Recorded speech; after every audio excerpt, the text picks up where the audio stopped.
Military Broadcast Radio, the station that's giving veterans a voice. Find us on the web at mbradio.us. Think of all that time. Every wait in the winter. All those hours no one else saw. Every sprint in the summer. Think of every sacrifice. Early mornings on the levee. Late nights in the film room. Bus rides to playoff games. Every bump in the road. Every moment of ecstasy. Every moment of doubt. Years wondering, is it all worth it? It's all led to this. Man, I got this. It's a 60-minute drive for a 60-minute game. After all the miles we've traveled, we're almost there. After all the hours we've worked, one more can make us legends. After all that time, this is our time.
Seems like no nonsense guy. Like re-emphasize that for the Saints fans out there on TikTok. Caveman, what did you just say? The rebuild starts right now. Marshawn Lattimore's gone, so the defense, like we're not getting any better. Looking to get into Smith. What a pass! That game! Wardell Smith with the game winner! Oh my goodness! And that is why you have Aaron Fry pass the ball in.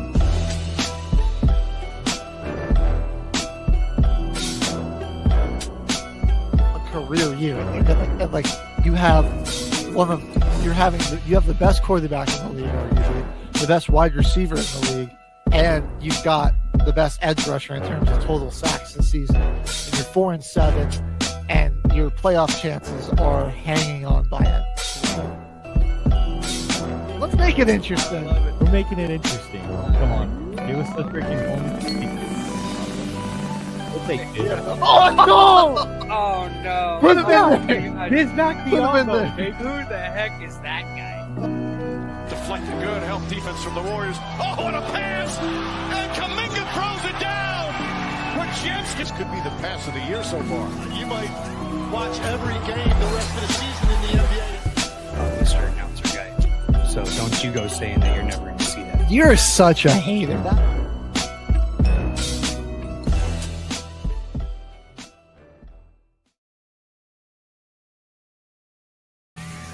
You are looking live at Till the Final Whistle, everybody. Welcome back to another episode. HG and Caveman in the house. H-Train running the sound. We've got a lot to cover on today's episode.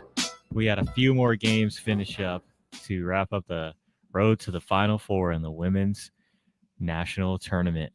So let's get into those games. We had UConn, USC, and Texas versus TCU. Which one do you want to start with, HG? Which one? We'll start with UConn, USC over here.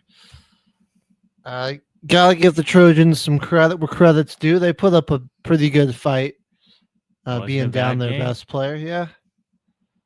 So I'll give them some credit, but ultimately UConn was too much for them with the 14-point victory. And so we got the Huskies going to play the Bruins in the Final Four. But let's get into some of the strong performances from this one. Page with 31. Yep. Just another night where she was absolutely on fire. 6 rebounds, 4 steals for her, or 6 assists, 3 rebounds, 4 steals, 2 blocks, all over the court. Sarah Strong was a monster on the defensive boards. All 17 of her rebounds. Defensive rebounds. They were all defensive rebounds. She had 17 of those to go with 22 points, 4 assists as well. So the center dishing the rock a little bit as well. That's a pretty good combo right there. Caitlin Shen, she had a really good game as well. 15 points. Some very impressive layups too, but like a lot of athleticism and finesse required on those, and she got them to drop. So they were pretty much most of UConn's offense. You had 8 points for Azzy Fudd, and then KK Arnold scored 2 points off the bench. So not a whole lot of other production for everyone else, but you got when those three are humming and clicking along, you'll be all right. That's like looking at this third quarter too. You come out of the halftime break, and it looks like this game is going to be a lot closer than it is, but UConn just really turned it around in the fourth. It was when they hit that spark, just like they ended the first half with 25. They ended the second with 27. I mean, but at USC, man, proving they're still a pretty good defensive team. I mean, just kind of limiting it to like 2-3 scorers here, mainly. KK Arnold was 1 for 4. Azzy Fudd wasn't really shooting too well. Yeah, 3 for 14. It was kind of just those. If they stopped a couple more of those shots from going in, like this game's a lot closer.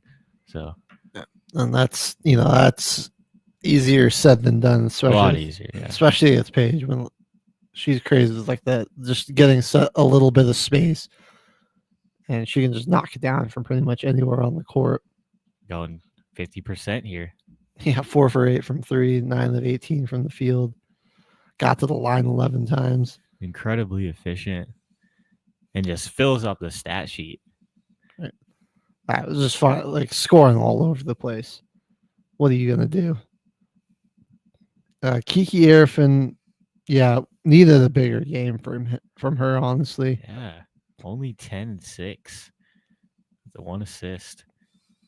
And I mean, not great shooting. We kind of saw this in the last few games, though, that really it was kind of Raya Marshall and Avery Howard kind of holding it down for him in the last 2 games. Raya Marshall definitely held it down in this one. 23 and 15 for her is nothing to scoff at either. That was a pretty impressive performance out of her.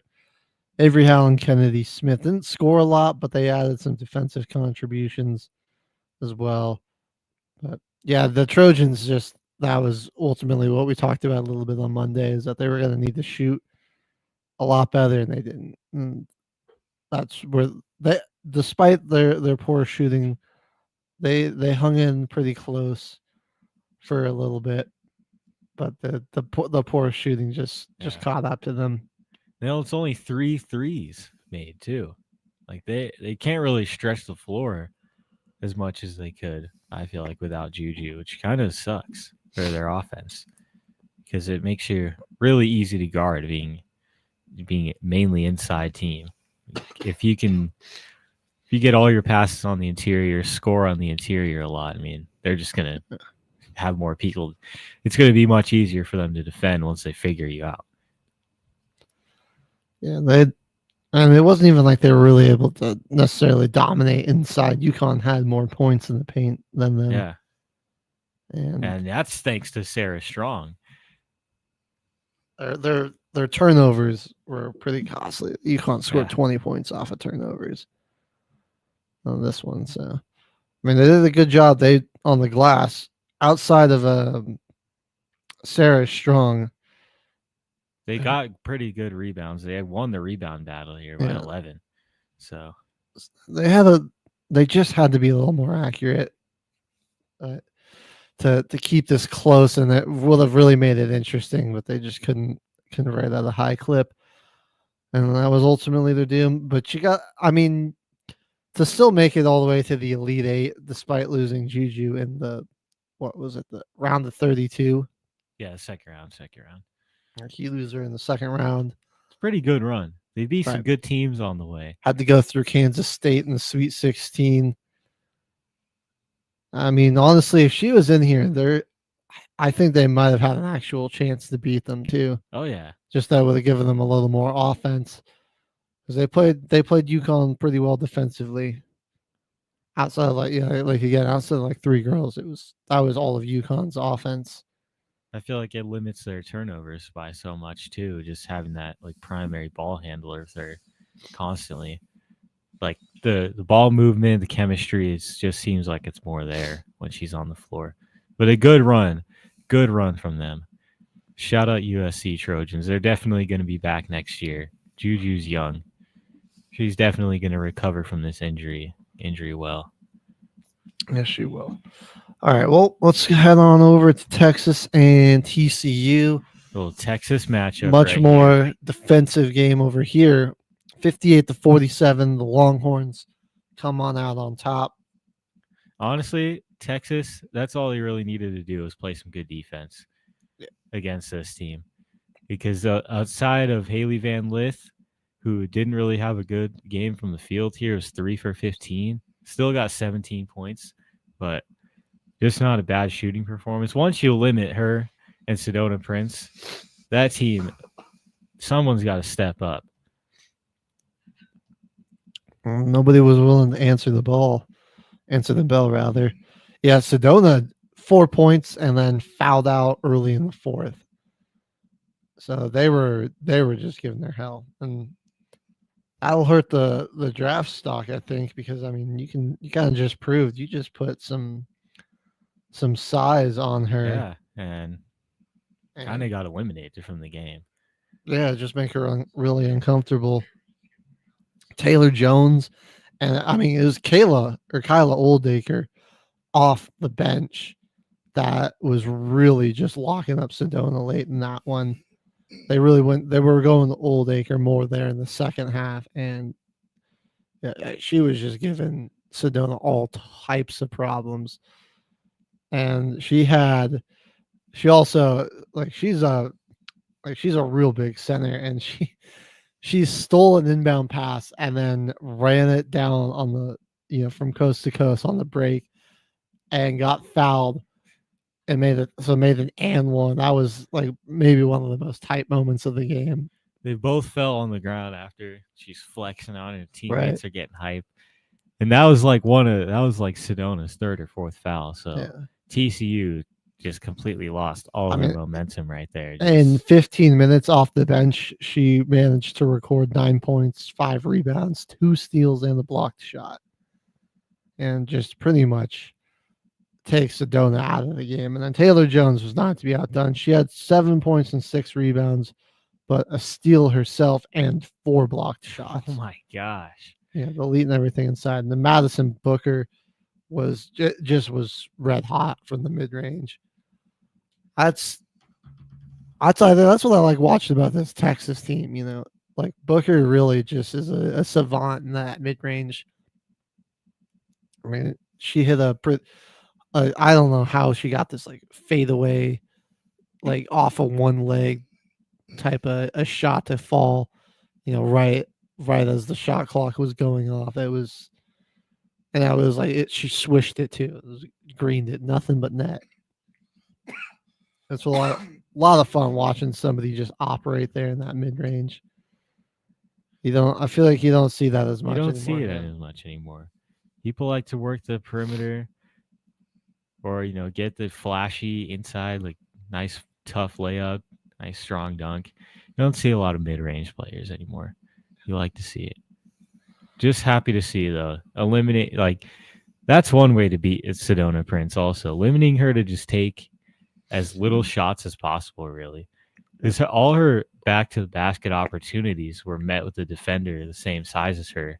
So it wasn't as easy for her to just get that easy turnaround that she usually does when it's someone else that's like 4 inches shorter than her and weighs about 50 pounds less. Yeah, she can't just push him aside essentially. You can't just be bigger and stronger than the defender. You actually don't have any finesse or touch on that shot. You just get or really that good at footwork. No. Because they're not shaking them. If it's a bigger defender, I mean, wouldn't they be someone that would be easier to get with a nice post move, good little fake spin, and like you have a lot of options you can really do with your back to the basket than you really think. Like just look at some of the bigs in the NBA right now and how they're playmaking from the post. You see that a lot. But yeah, all of TCU's offense was pretty much coming from the line too. They had 19 of their 47 points came from free throws. They were 4 of 20 from 3 and then 12 of 45. And look, Texas, they don't shoot threes. That's not what they're about. They took threes all game. They took 3. They made 2 of them. Made 2 of them. So 2 for 3. You'll take it. Look, they know what they do well. They weren't worried about that. They got the look. They let it rip, but they weren't actively trying for it. They got every other look they wanted. They took 61 shots. So they really got whatever they wanted. Oh yeah, they were doing whatever they wanted in the interior. So they were like, well, we'll let you guys just keep chucking up threes. We'll take those rebounds. We'll take those second chance points. Yeah. Add some draft stock to Kyla Oldacre. What years is she? We may see more of her. She's a junior. Okay. We may see some more of her next season. I believe Taylor Jones is a senior, so she might be getting the start nod. All right. Next year.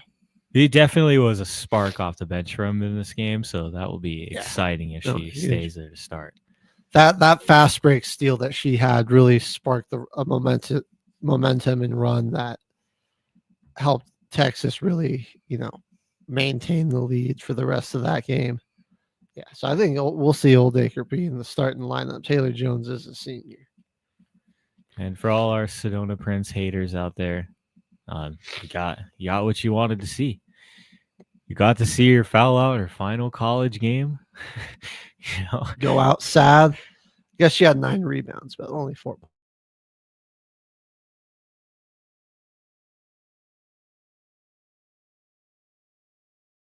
Was really battling for him.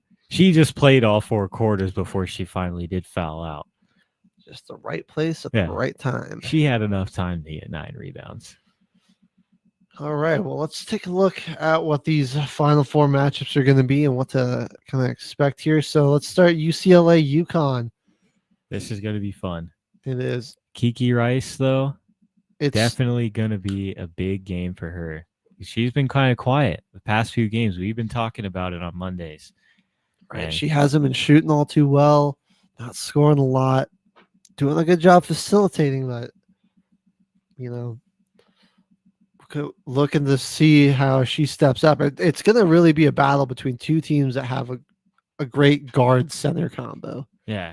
And like right now, UConn offensively is just on fire. Is Paige a bust if she doesn't win a natty at UConn? I mean, I wouldn't say a bust, but it would certainly be disappointment to not win the national championship. Definitely. Type of season she's had, and the type of tournament she's had. What was the stat?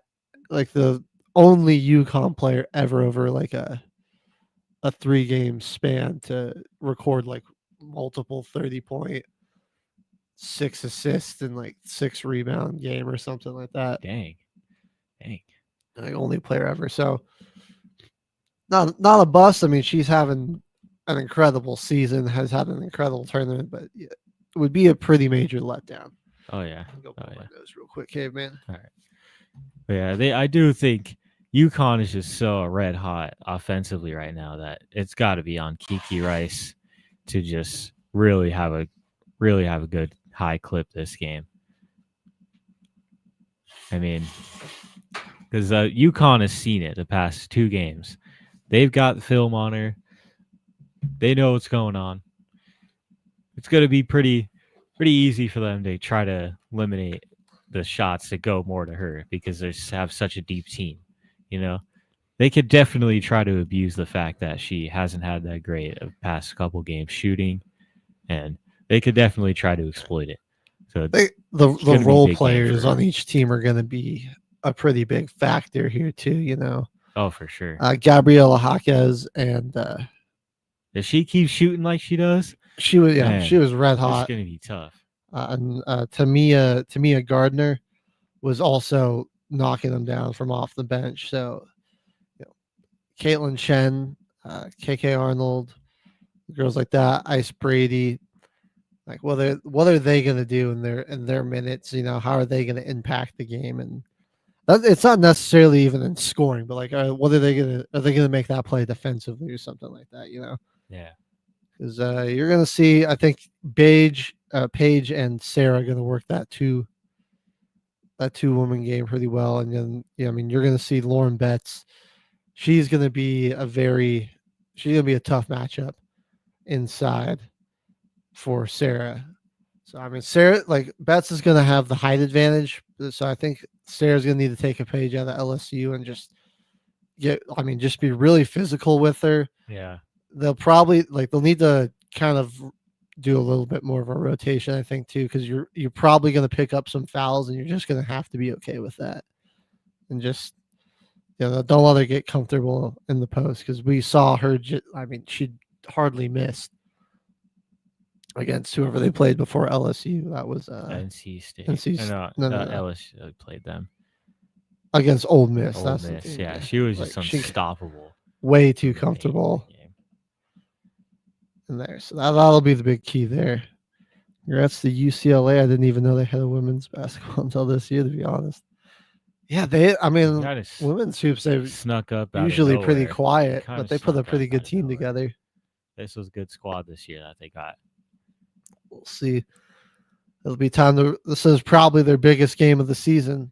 It's the Final Four, but that definitely their toughest challenge. If I had to, Yeah, UConn's put one tough. down there.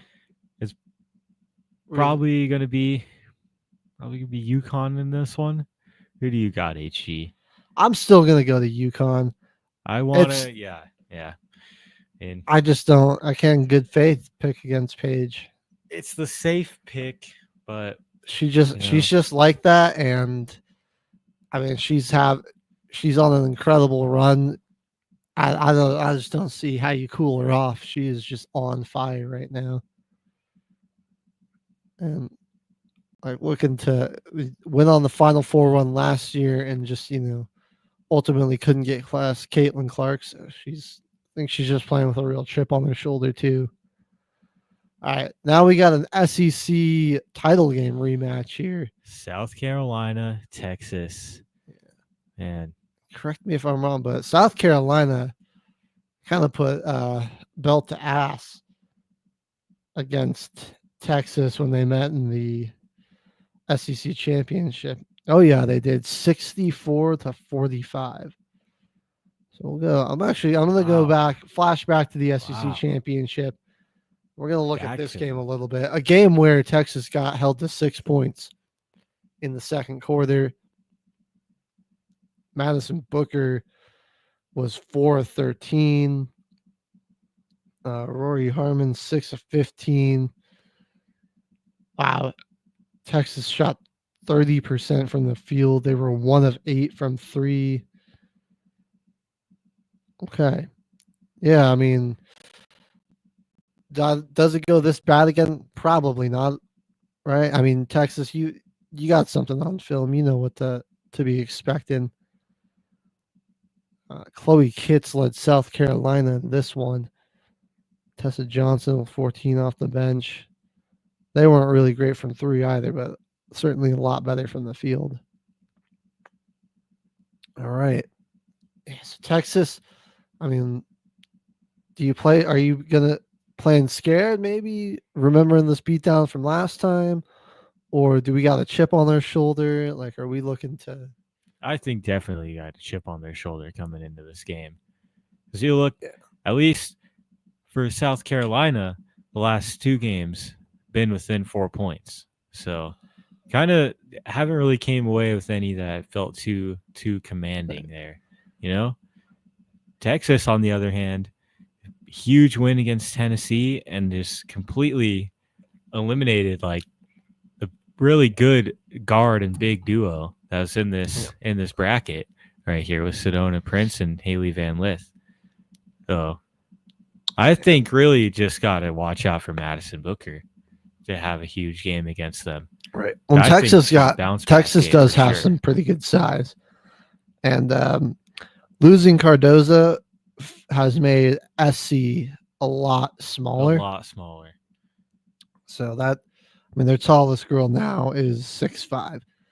I mean, you've got Taylor Jones, you've got Booker, you got Kayla Oldacre. I mean, they're all 6'7", 6'8". I think Oldacre's 6'10". So that's a lot of size. So it'll be, can you use that to your advantage? I mean, I think the key will be, all right, who's going to be able to dictate what type of game is played? Like Texas, you're going to want to dictate. It's an in the paint, physical, grinded out type of ball game. I think South Carolina is going to probably want this game to be a little faster, played a little bit more on the perimeter. If they can get their 3-point shooting going, Texas doesn't really have that type of 3-point offense to match them. But if they have to, get in the paint and stop the mid range, stop the bigs from scoring in the post, and letting all the guards and everything cut to the basket off of these pick and rolls, probably not going to go their way. I'm going to still say South Carolina though, because I'm like they find ways to win even when it's ugly and it doesn't look good. They do. And everything you look at makes you say, oh well, they should have lost this game. They'll still find the way to win it. For that reason, yeah, I got to go with. I'm going with them too here. I think it's going to be a really close game and probably super defensive game too. I think Texas just wants to play that long and drawn out style of game with you, where it's just low scoring, really high defensive matchup. Like you were just saying, I think if South Carolina plays pretty fast though, it could get out of hand if they're not shooting efficiently. That definitely could get out of hand. Yeah, no, for sure. But I'm still going South Carolina. They're a good defensive team too. They got it. That's the one thing that would make me worried for them, is that the size disadvantage that they might have there. So our prediction for the national championship and the women's bracket this year, HG and K, man, we both got UConn versus South Carolina right here. Yes, we do. That's personally though, I think South Carolina win all that. Really, I'm partially UConn. I think Paige has got. I mean, look, South Carolina did kind of end Caitlin Clark's senior season that same way. Ruined it for her. So she could definitely do that. They definitely do that for Paige. Don Staley, the villain arc, the villain era for you right now. I mean, they really are. They're like they're kind of the empire of women's basketball. Going undefeated last year and just the face of the entire NCAA for women's basketball, just knocked her off. Knocked her out. Can they do it back-to-back years? All right, the men's Final Four. Let's get some predictions for this real quick here. Florida Gators and the Auburn Tigers. I like that case that you had for Florida on Monday. I just really feel like John Ibroom has just been pretty electric for him this last game and against Ole Miss. Against Michigan State and against Michigan. I think John Ibroom has just been on fire, and I want to see that matchup of him against Cooper Flagg, because I feel like that is like your best matchup for that guy. Yeah, on And it's paper, probably that's the last definitely. time we're gonna see it too. Yeah, Broom's a senior, isn't he? So this is probably his last hurrah. He's definitely going to the NBA. I mean, after the season he had, there's no way you don't declare for the draft. Yeah, Here. there's no chance. He's got to. Walter Clayton and Denver Jones. That'll be a great matchup. Yeah, Walter Payton's going to have to play out of his mind for sure. Probably going to need to have another 30-point game. Condon, it's him and Hulk or Haug, however you say that guy's last name. It's them against Broom and Cardwell Jones. Trying to limit those guys' impact in the paint, and can you score on them, because those dudes, they're both of them, Broom and Cardwell, strong and great defenders that really, I mean, they really had Michigan State with their two 7-footers. They were shook up there against them. I'm blanking on his name, but that center on Michigan State had him in turmoil that whole game. So can Florida's bigs put up a good fight against Auburn's bigs, and can Florida really shoot lights out from three? Because I think I've seen Auburn struggle to get it going from three sometimes. Yeah, if they win on the inside though, they're just gonna get that lead. Well, that once they get their offense on the inside going, the half court and more of the, cutting to the basket, playing out of the post. Once that's going, then they start getting hot from three. And yeah, it's like look they out. just need to see a few shots go in. You're like, all right, it's time for us to stretch the floor, take a couple threes. Let's go pick and fade now with John I. Broom. And even if they're closing out, just pull it over. They had some insane shots against Michigan State. I'll say the last time these two teams met, Florida on the road in Auburn's building, they're the favorite. Beat right them. Now. They are the favorite. And I don't think it's all unlikely that they don't beat them. I think they match up really well against them. Yeah. They played each other a lot this season. And you know what? I think I'm going to go Florida. I'm taking Florida to win this one here. You know what? I'm going with Florida. Going with Florida. Auburn, I'm sorry. Jimmy, don't tell your brother if you're still watching, man. Don't tell your brother. But Auburn, you let me down last year, so I'm picking Florida right now. Right. Let's go. I'm going with them. I like the case that you've made from the past two episodes, HG. I'm going to Florida to win it. This next game, though, I have to say, I just want Duke to win, so at the national championship. Right. I hate to say entertaining. I'm rooting for Duke, but an SEC school against Houston would be so incredibly boring. No, it just turned into this slow, grinded out defensive game. Shots would just be clanging off the rim and backboard.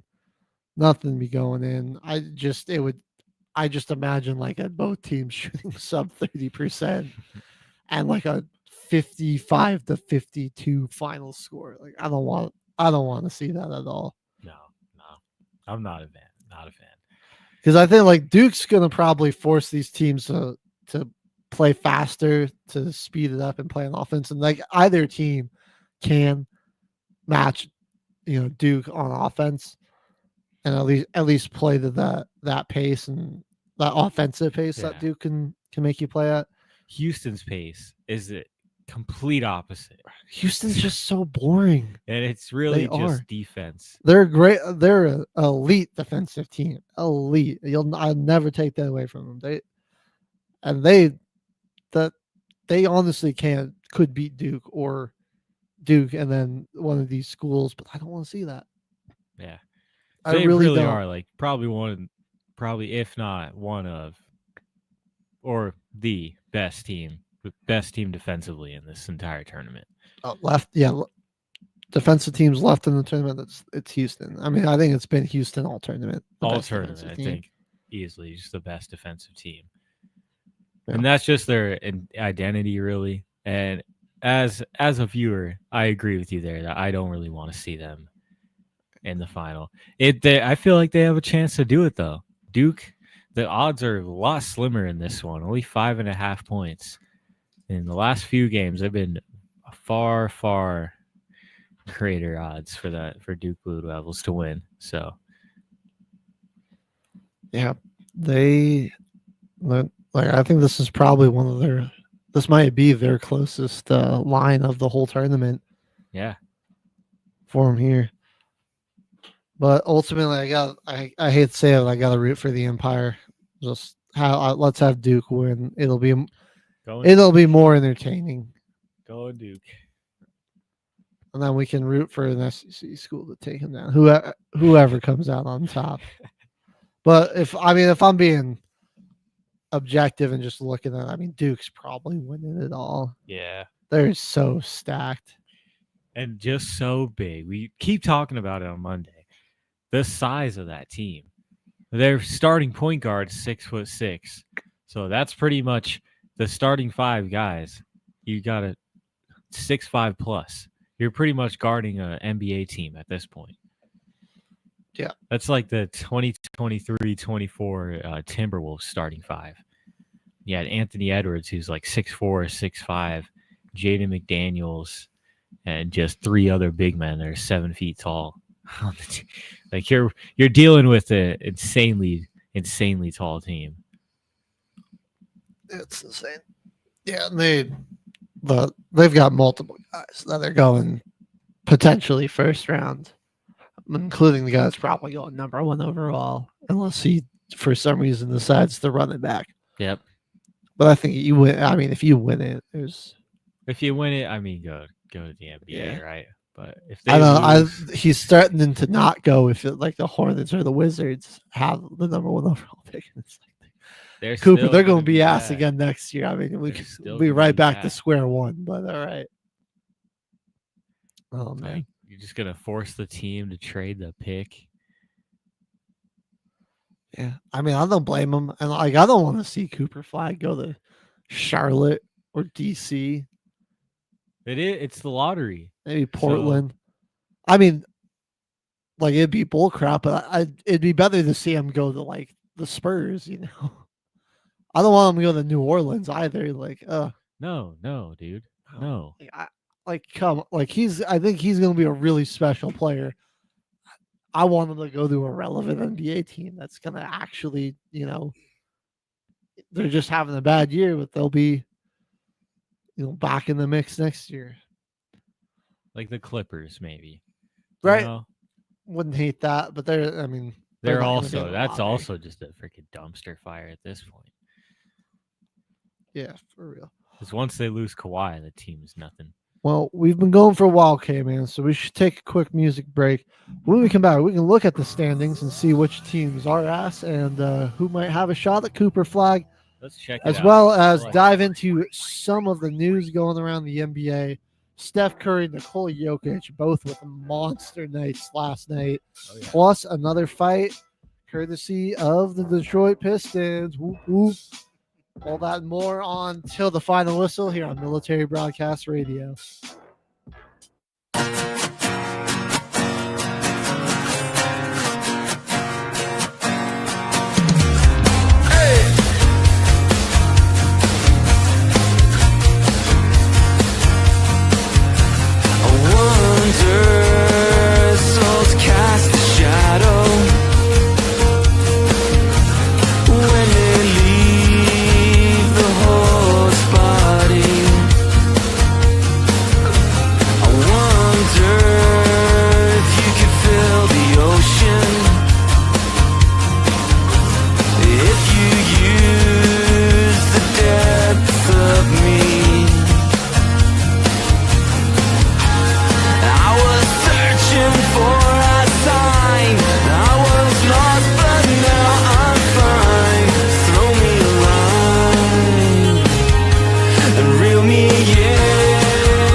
Reel me in, please reel me in. Won't you reel me in? Just reel me in. Come on.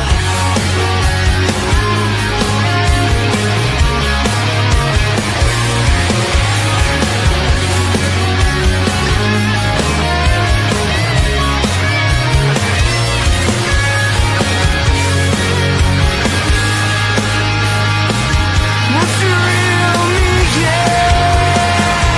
Please reel me in.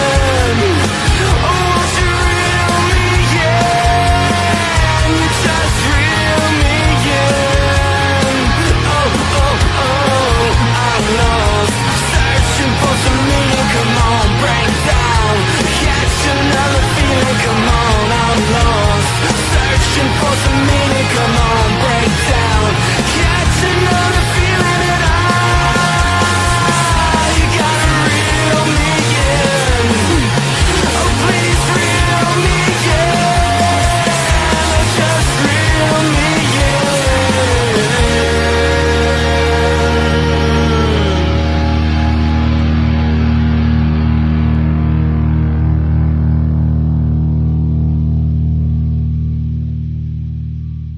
Military Broadcast Radio, the station that's giving veterans a voice.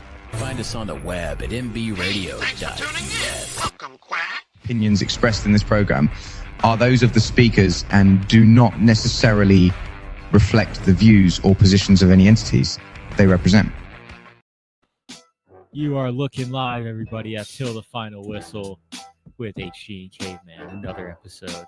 Just finished up our final four predictions and a quick recap of the women's Elite Eight matchups that happened on Monday, and now we're kicking it over to the NBA. Yeah. Let's check at the standings though and see. Yeah, who so I'm is looking gonna at it. Have a chance at Cooper Flag. Obviously, I really wouldn't want Flag to be in the East because then the Nuggets would have to deal with them more. But I mean, at least if you went to like a team like Portland or San Antonio, I think that they'd be able to get some value out of them. Utah, New Orleans, hell no. No. Maybe like he could end up on Sacramento too. That would be pretty. That would be pretty cool. sick. I'd be about that. In the East, definitely don't want them in Philadelphia. No way. Yeah, I mean, even though they could probably get something out of him, like hate the Sixers, hate them. Charlotte, Washington, nah. I mean, like, please no. Those are black holes. Brooklyn, I'm kind of on the fence about. Like, that maybe that could be good. Like he could Cooper Flag in the Big Apple. I mean, that would certainly sell some tickets because for merchandise. I'm just like, yeah, I'm not sure. With that, if the Nets would actually get any better. The Raptors. Bro, him and Scotty Barnes though, that would be a lot of fun. They just got Brandon Ingram too. Yeah, that's true. I keep forgetting about that. That was like the most what the hell trade are we doing like for both teams? Let's both just get worse. Right. What does that really do to? Well, neither one of us have any chance of going to the playoffs. Let's just trade players and picks for some reason. Doesn't make a whole lot of sense. Unless, I mean, Toronto, I'm like, that could maybe be like a year or two from now type of move where it's like, all right, we just trying to get him here and get him on the cheap. Yeah, screw it. Put him on the the Bulls did lock up a playing spot. So I mean, if they make the playoffs, the Bulls, Jimmy, come on now. Yeah. Actually, Cooper Flag on the Bulls. That would be cool. I wouldn't mind seeing that, man. That would be cool. That would be awesome. Get him up there with Kobe White, Buzelis, however you say that dude's name. Man, that would be a fun trio for years to come. That would be cool. All right, well, they don't have any Zach LaVine anymore. And you know what? I mean, that's all right. They got to just trade away Vucevic and move along from that attempt of building a big three with LaVine, Ball, and Vuce. It Didn't work. Let's back it up. Let's move on. All right. Well, we got some scores to get into here real quick as well.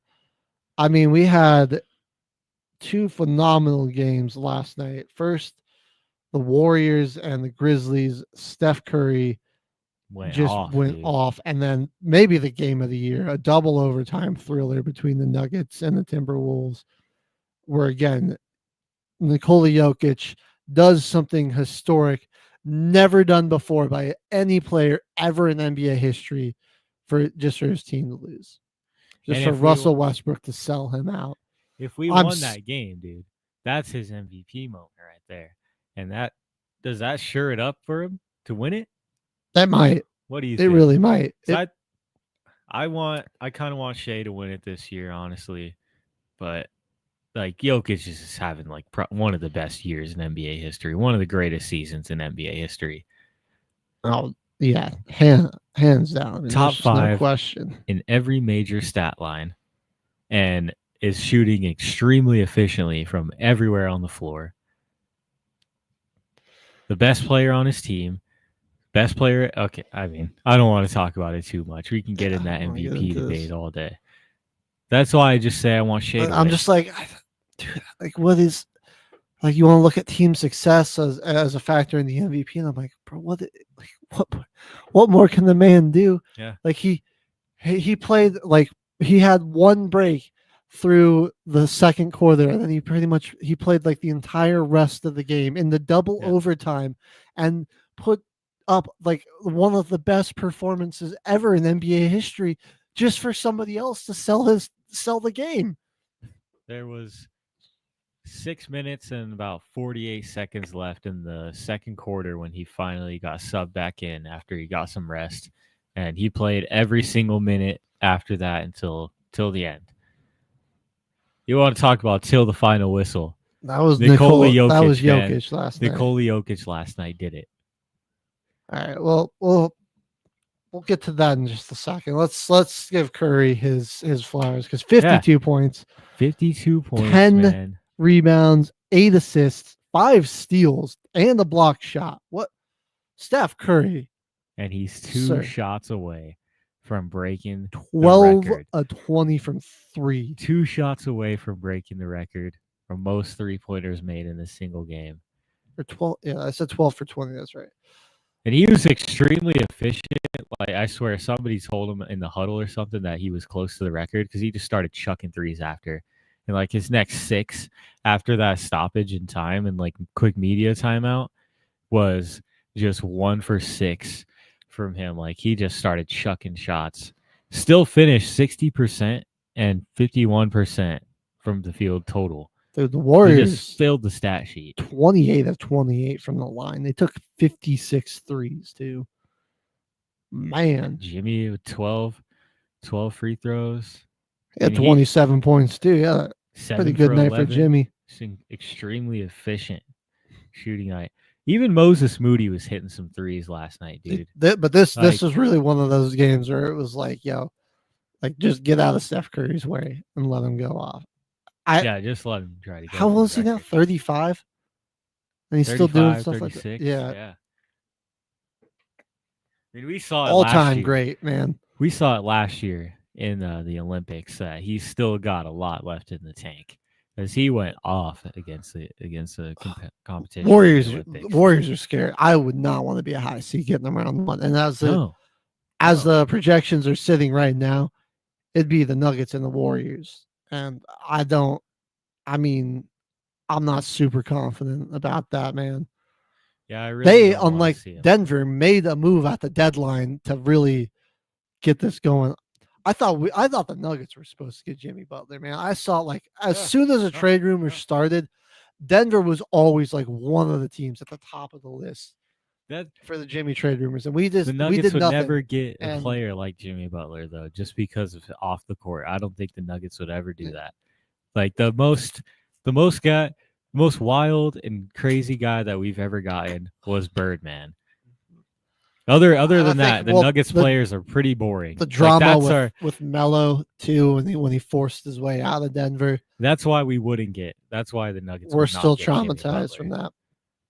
But I don't care. I mean, get over ourselves. We need a guy like him, man. Exactly. Our defense is terrible. First of all, I mean, it's just straight to the rack on this team. Yeah. We traded. Seriously. We let KCP walk, a great 3-and-D guy, because keeping him would have put that there's the whole complicated NBA cap rules and everything, would have put restrictions on us, and then if we tried to make trades and moves on what we could have done, so we had to let them walk so we could be more unrestricted in their trading, and then we just don't do anything.